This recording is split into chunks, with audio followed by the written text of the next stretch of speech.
जय हिंद दोस्तों। Daily current affairs में आप सभी का स्वागत है। आज हम पढ़ते हैं 5 और 6 मई के करंट अफेयर्स को। कल आपका किसी इशू के कारण आपकी क्लास नहीं पढ़ पाई, तो इस वजह से आज हम 5 और 6 2 दिन का करंट अफेयर करते हैं। तो भैया हमारा फर्स्ट क्वेश्चन है, अंतर्राष्ट्रीय अग्निशयन दिवस हर साल किस दिन मनाया जाता है? तो भैया अंतर्राष्ट्रीय अग्निशयन दिवस हर साल 4 मई को मनाया जाता है। हमारा डी ऑप्शन करेक्ट है। अब इसके बारे में देख लेते हैं। दुनिया भर में अग्निशयन के बलिदानों और बहादुरी के सम्मान करने के लिए हर साल 4 मई को अंतर्राष्ट्रीय अग्निशयन दिवस मनाया जाता है। यह दिन 1999 को 5 ऑस्ट्रेलिया अग्निशयनों के दुखद नुकसान के बाद स्थापित किया गया था, जिन्होंने जंगल में आग बुझाते हुए ड्यूटी के दौरान अपनी जान गंवा दी थी। अंतर्राष्ट्रीय अग्निशयन दिवस दिवस एक व्यावसायिक कार्यक्रम है जो हर जगह पर अग्निशयनों को साहस और शक्ति को पहचानता है और उनका सम्मान करता है। उनके सम्मान में 4 मई को अंतर्राष्ट्रीय अग्निशमन दिवस मनाया जाता है। नेक्स्ट क्वेश्चन है, हाल ही में रणजीत गुहा का निधन हो गया है। रणजीत गुहा किस यानी इसका संबंध किस क्षेत्र से? तो भैया रणजीत गुहा का संबंध है, इनका इतिहासकार से संबंध है। अब इनके बारे में देख लेते हैं। पश्चिम बंगाल के इतिहासकार रणजीत गुहा 100 वर्ष की आयु में निधन हो गया है। गुहा युवा इतिहासकारों और विभिन्न समाजों के अध्ययन करने के लिए प्रेरित करने के लिए महत्वपूर्ण भूमिका निभाई है। औपनिवेशिक भारत में विद्रोह किसान विद्रोह के प्रथम पहलू उनकी प्रसिद्ध पुस्तकों में से एक है। उनकी प्रमुख किताब है history at the light limit of world history, यानी इनकी मुख्य पुस्तक है। नेक्स्ट भी यह देख लेते हैं। नेक्स्ट क्वेश्चन है हमारा, मई 2023 में business and human rights census centre द्वारा मानव अधिकार व श्रम कार्यकर्ताओं के लिए दुनिया भर में सबसे खतरनाक स्थानों के बारे में एक रिपोर्ट जारी गई है। रिपोर्ट में कौन सा देश शीर्ष पर है? तो भैया ब्राज़ील शीर्ष पर है। हमारा ए ऑप्शन करेक्ट है। अब इसके बारे में जान लेते हैं। Business and humans rights census centre द्वारा जारी की गई एक रिपोर्ट के अनुसार भारत और ब्राज़ील मानवाधिकारों और श्रम कार्यकर्ताओं के लिए दुनिया में सबसे खतरनाक स्थानों में से एक है। यूके स्थिति बिजनेस ह्यूमन राइट्स सेंसर से बोर्ड सेंटर की एक रिपोर्ट में ब्राज़ील मानवाधिकारों और श्रम कार्यकर्ताओं में सबसे खतरनाक देशों की सूची में सबसे ऊपर है। कार्यकर्ताओं के खिलाफ क्रमशः 54 और 44 हमलों के साथ भारत और मेक्सिको ब्राज़ील के बाद दूसरे नंबर पर हैं। खनन को सबसे खतरनाक उद्योग रूप से पहचाना गया है, जो 165 और 30% हमलों से जुड़ा है। रिपोर्ट में 235 घटनाओं या 43% मामलों में से एक बहुराष्ट्रीय कंपनी या उसकी सहायक कंपनियों को जोड़ा गया है। भारत में हमलों से जुड़ी कंपनियों में सबसे बड़ी संख्या है।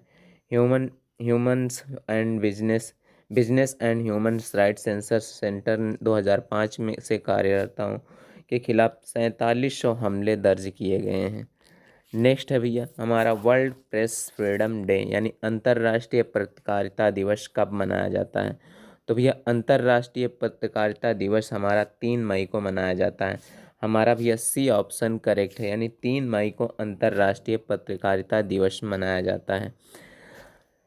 वर्ष 1993 में प्रत्येक वर्ष 3 मई को वर्ल्ड प्रेस फ्रीडम अंतर्राष्ट्रीय पत्रकारिता दिवस मनाया जाता है। इसका उद्देश्य प्रेस की आज़ादी के महत्व के प्रति जागरूकता फैलाना तथा प्रेस की आज़ादी और समान विचारों को लोगों तक पहुंचाकर देश में सशक्तिकरण के योगदान देने में इसका मुख्य उद्देश्य है। नेक्स्ट क्वेश्चन देखते हैं भैया, हाल ही में किसे British academy of film and television arts fellowship से सम्मानित किया गया? तो फेलोशिप से किसे सम्मानित किया गया भैया? मीरा सयाल को सम्मानित किया गया है। British academy of films and television arts से किसे सम्मानित किया गया? तो मीरा सयाल को सम्मानित किया गया। हमारा सी ऑप्शन करेक्ट है। ब्रिटेन में रहने वाली भारतीय मूल की अभिनेत्री, पटकथा लेखिका और उपन्यासकार मीरा सयाल को बफ्टा टीवी फेलोशिप से सम्मानित किया गया है। सयाल के गुडनेस ग्रेसियस भी goodness gracious me and the commerce at number 24 जैसे टेलीविज़न शो में उनके काम को जाना जाता है। यानी इन्होंने भी यह टेलीविज़न शो में जो काम किया है उसके लिए इन्हें पुरस्कारित किया गया है। बफ्टा फेलोशिप क्या है इसके बारे में जान लेते हैं। यह उन व्यक्तियों को प्रदान की जाती है जिन्होंने फिल्म और टेलीविज़न में असाधारण योगदान दिया है। बफ्टा से फेलोशिप पहली बार 1971 में प्रदान किया गया था। नेक्स्ट क्वेश्चन भी है 2 मई 2023 को इंटरनेशनल क्रिकेट काउंसिल द्वारा जारी की गई टेस्ट रैंकिंग में प्रथम स्थान पर भैया कौन है? तो भैया प्रथम स्थान पर भारत है। हमारा सी ऑप्शन करेक्ट है। अब इसके बारे में देख लेते हैं। आईसीसी द्वारा 2 मई 2023 को जारी नवीनतम टेस्ट रैंकिंग के अनुसार 221 रेटिंग के साथ भारत को अंक तालिका में शीर्ष पर रखा गया। ऑस्ट्रेलिया 116 रेटिंग के साथ दूसरे स्थान पर है। 144 सॉरी ये मीटिंग लिख गया, ये रेटिंग है।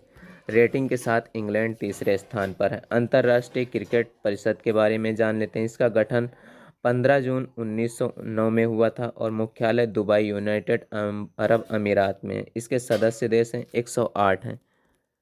नेक्स्ट क्वेश्चन है सुप्रीम कोर्ट के किस संविधान में किस अनुच्छेद के तहत विवाह में अपरिवर्तनीय टूटने के आधार पर तलाक देने का अधिकार दिया गया? तो सुप्रीम कोर्ट के संविधान के 142 अनुच्छेद 142 के तहत विवाह में अपरिवर्तनीय टूटने के आधार पर तलाक देने का अधिकार दिया गया है। तलाक को लेकर सुप्रीम कोर्ट के जस्टिस संजय किशन कौल, राजीव खन्ना, एस ओका विक्रमनाथ और जे के महेश्वरी की संवैधानिक बेंच पे बड़ा फैसला सुनाया। अगर पति पत्नी का रिश्ता इतना खराब हो चुका है कि अब सुलह होने की गुंजाइश बची ही नहीं, तो कोर्ट भारत के संविधान आर्टिकल 142 के तहत तलाक को मंजूरी दे सकता है। इसके लिए उन्हें फैमिली कोर्ट नहीं जाना होगा, न ही तलाक के लिए 6 महीने का इंतज़ार करना होगा। यह फैसला 2014 में शिल्पा शैलेश बनाम वरुण श्रीनिवासन केस से आया है, जिन्होंने भारतीय संविधान अनुच्छेद 142 के तहत तलाक मांगा है। तलाक के क्या प्रावधान है? हिंदू मैरिज एक्ट 1955 एक्ट 1955 ने सेक्शन 13B में आपसी सहमति से तलाक का प्रावधान है। सेक्शन 13B(1) में कहा गया कि पति पत्नी तलाक के लिए डिस्ट्रिक्ट कोर्ट में अर्जी दे सकता है। नेक्स्ट क्वेश्चन देखते हैं। भारत का कोयला उत्पादन पिछले 5 वर्षों के दौरान कितने प्रतिशत अधिक की बढ़ोतरी हुई है? तो भैया 22% अधिक बढ़ोतरी हुई है कोयला उत्पादन में। अब इसके बारे में देख लेते हैं। भारत में कोयला उत्पादन पिछले 5 वर्षों के दौरान 22% से अधिक की बढ़ोतरी हो गई। कोयला मंत्रालय ने कहा है कि देश में कुल कोयला उत्पादन में वित्तीय वर्ष 22-23 से बढ़कर 8,930 लाख टन से अधिक हो गया है। इससे 2018-19 में 7,227 टन की तुलना में लगभग 22.6% की वृद्धि की गई है। नेक्स्ट क्वेश्चन देखते हैं। कौंध जनजाति द्वारा मनाया जाने वाला बीज उत्सव जो बिहन मेला के नाम से जाना जाता है किस राज्य में मनाया जाता है? तो भैया ये उड़ीसा राज्य में मनाया जाता है। हमारा बी ऑप्शन करेक्ट है। बिहन मेला उड़ीसा में कौंध जनजाति द्वारा मनाया जाने वाला बीज उत्सव है। किसानों द्वारा खरीफ फसलों की कटाई के साथ साथ इस उत्सव की तैयारी शुरू की गई। महिलाएं इस त्यौहार का संचालन करती हैं, जिसमें स्वदेशी किस्मों के बीजों को इकट्ठा करके उन्हें मिट्टी के बर्तनों में रखा जाता है। दिसंबर में इन्हें दृष्टि दिन में इन बर्तनों को लाल और सफ़ेद रूप कणों में सजा कर एक बांस की टोकरी में रखी जाती हैं। इसे सिर पर रखकर उस पर गांव में ले जाती हैं, जहां मेले का आयोजन किया जाता है। केंद्रीय विधि व न्याय मंत्री किशन रिजिजू ने जम्मू विश्वविद्यालय और भारतीय संविधान में डोगरी अनुवाद का लोकार्पण किया है। इस अवसर पर उन्होंने कहा कि भारतीय संविधान का यह डोगरी अनुवाद आम आदमी के न्याय देने के लिए महत्वपूर्ण है। श्री रिजिजू ने कहा है कि आम आदमी न्याय तक पहुंचने के लिए विविध को समझना आवश्यक है। नेक्स्ट भैया क्वेश्चन है, देखते हैं। हाल ही मेलबर्न क्रिकेट क्लब के नए अध्यक्ष के रूप में किसे चुना गया है? तो भैया मार्क निकोलस को चुना गया है। इनके बारे में देख लेते हैं। इंग्लैंड के पूर्व क्रिकेटर और दिग्गज खिलाड़ी मार्क निकोलस को बुधवार को मेरीलेबोन क्रिकेट क्लब अगला अध्यक्ष चुना गया है। निकोलस वर्तमान अध्यक्ष स्टीफन फ्राई की जगह लेंगे और अक्टूबर 2023 तक जिम्मेदारी संभालेंगे।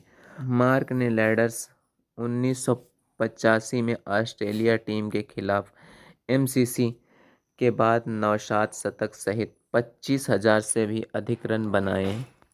नेक्स्ट क्वेश्चन देखते हैं भैया।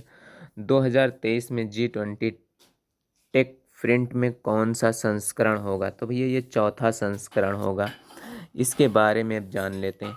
भारतीय रिजर्व बैंक और बैंक फॉर इंटरनेशनल सेटलमेंट्स ने G20 टेक फ्रंट एक वैश्विक प्रौद्योगिकी प्रतियोगिता लॉन्च की है। यह G20 टेक फ्रंट का चौथा संस्करण है। यह सीमा पर भुगतान के लिए नवीन प्रौद्योगिकी समाधान विकसित करने में ध्यान केंद्रित करेगा। 4 जून 2023 से आवेदन जमा करने के लिए दुनिया भर से डेवलपर्स के लिए प्रतियोगिता खुली है। नेक्स्ट क्वेश्चन भैया देखते हैं। नागालैंड सरकार द्वारा गठित उच्च समिति में कितने सदस्यों का गठन किया गया? तो भैया 8 सदस्यों का गठन किया गया है समिति में। इसके बारे में जान लेते हैं। नागालैंड सरकार द्वारा नागालैंड पुलिस के पुनर्गठन को देखने के लिए एक उच्च स्तरीय समिति का गठन किया गया है। डीजीपी नागालैंड रुपिन शर्मा की अध्यक्षता में 8 अन्य सदस्यों के साथ समिति पुलिस विभाग की मौजूदा संरचना और कामकाज की समीक्षा करेगी। समिति 27 अप्रैल को जारी अधिसूचना की तारीख को 60 दिन तक एक रिपोर्ट प्रस्तुत करेगी। नेक्स्ट भैया क्वेश्चन है हमारा। शैक्षणिक वर्ष 2022-23 के लिए 24वीं राष्ट्रीय युवा संसद प्रतियोगिता में पटना क्षेत्र के किस संस्थान ने प्रथम पुरस्कार जीता है? तो भैया जवाहर नवोदय विद्यालय पश्चिम बंगाल ने ये पुरस्कार जीता है। इसके बारे में जान लेते हैं। जवाहर नवोदय विद्यालय पश्चिम बंगाल ने 24वीं राष्ट्रीय युवा संसद प्रतियोगिता 22-23 में प्रथम पुरस्कार जीता है। संसदीय कार्य मंत्रालय पिछले 26 वर्षों से जवाहर नवोदय विश्वविद्यालयों में युवा संसद प्रतियोगिताओं का आयोजन कर रहा है। केंद्रीय संसदीय कार्य के राज्य मंत्री अर्जुन राम मेघवाल ने 4 मई को नई दिल्ली में पुरस्कार वितरित किया। युवा संसद योजना का उद्देश्य युवा पीढ़ी के बीच अनुशासन की भावना, विचारों की उचित अभिव्यक्ति व लोकतांत्रिक जीवन शैली के अन्य गुणों को विकसित करना है। नेक्स्ट क्वेश्चन है भैया। हाल ही में किसे बैकफिट का ब्रांड एम्बेसडर नियुक्त किया गया है? तो आयुष्मान खुराना को भैया बैकफिट का ब्रांड एम्बेसडर नियुक्त किया गया है। इसके बारे में जान लेते हैं। हाल ही में बैकफिट इनोवेशन प्राइवेट लिमिटेड में अभिनेता आयुष्मान खुराना को बैकफिट का ब्रांड एम्बेसडर के रूप में नियुक्त किया गया है। अभिनेता नींद के स्वास्थ्य और आधुनिक संदर्भ में इस महत्व के बारे में जागरूकता फैलाने के लिए ब्रांड एम्बेसडर का मदद करेंगे। हमारे नेक्स्ट इम्पॉर्टेंट पॉइंट हैं जो भी रिपीटेड हैं और जो हमारे मोस्ट इम्पॉर्टेंट पॉइंट हैं वो देख लेते हैं। फ्रांस में बेस्टिल दिवस के दौरान आयोजित फ्रांस की पारंपरिक सैन्य परेड के गेस्ट ऑफ ऑनर के तौर पर कौन शामिल होगा? तो प्रधानमंत्री नरेंद्र मोदी शामिल होंगे। केएल राहुल आईपीएल 2023 से बाहर हो गए हैं। वह किस टीम के कप्तान थे? लखनऊ सुपर के कप्तान थे। और तीसरा है हमारा इम्पोर्टेंट फैक्ट। भारतीय रिजर्व बैंक ने के साथ मिलकर global tech competition G20 tech sprint की शुरुआत की है? तो बैंक फॉर इंटरनेशनल सेटलमेंट्स के साथ में टेक फ्रंट की शुरुआत की है। बंगाल की खाड़ी में उठने वाले चक्रवाती तूफान साइक्लोन मोर्चा किस देश के द्वारा नाम दिया गया है? तो यमन के द्वारा यह नाम दिया गया है। जो बंगाल की खाड़ी में चक्रवाती तूफान उठ रहा है जिसका नाम है साइक्लोन मोर्चा, यह भी है किसके द्वारा नाम दिया गया है? तो यमन के द्वारा यह नाम दिया गया है। नेक्स्ट है संघाई सहयोग संगठन के विदेश मंत्रियों की बैठक कहाँ आयोजित की गई? तो गोवा में आयोजित की गई। हाल ही में किस कंपनी को भारतीय टेलीकॉम लाइसेंस मिला है? तो जूम को मिला है। हमारा नेक्स्ट है दक्षिण अफ्रीका में किस महिला खिलाड़ी ने हाल ही में इंटरनेशनल क्रिकेट के सभी फॉर्मेट से संन्यास लिया है? तो सबनमी इस्माइल ने दक्षिण अफ्रीका के इंटरनेशनल क्रिकेट से संन्यास लिया है। तो हमारा नेक्स्ट क्वेश्चन है भारतीय वायुसेना के नए उप प्रमुख के रूप में किसे नियुक्त किया गया है? तो एयर मार्शल आशुतोष दीक्षित को नियुक्त किया गया है। नेक्स्ट क्वेश्चन देखते हैं आंध्र प्रदेश के मुख्यमंत्री ने विजन टेक पार्क की आधारशिला रखी है, इसे किस ग्रुप द्वारा स्थापित किया जा रहा है? तो अडानी ग्रुप द्वारा। 4 टीमों ने इंटर कॉन्टिनेंटल फुटबॉल टूर्नामेंट आयोजन किस शहर में किया जाएगा? तो भुवनेश्वर में किया जाएगा। हाल ही में सारथी पोर्टल और मोबाइल ऐप किस मंत्रालय द्वारा लॉन्च किया गया है? तो भैया ये कृषि मंत्रालय द्वारा सारथी पोर्टल मोबाइल ऐप लॉन्च किया गया है। और नेक्स्ट है भारतीय सेना में सैन्य कर्मियों को चीनी भाषा का प्रशिक्षण देने के लिए किस यूनिवर्सिटी के साथ समझौता किया गया है? तो तेजपुर यूनिवर्सिटी असम के साथ में चीनी भाषा के लिए प्रशिक्षण देने के लिए भारतीय सैनिकों को इस यूनिवर्सिटी में प्रशिक्षण दिया जाएगा। तो भैया तेजपुर यूनिवर्सिटी असम में दिया जाएगा। हमारे भी आज के सारे फैक्ट कंप्लीट हो गए। मिलते हैं एक नेक्स्ट वीडियो के साथ में, तब तक के लिए जय हिंद दोस्तों।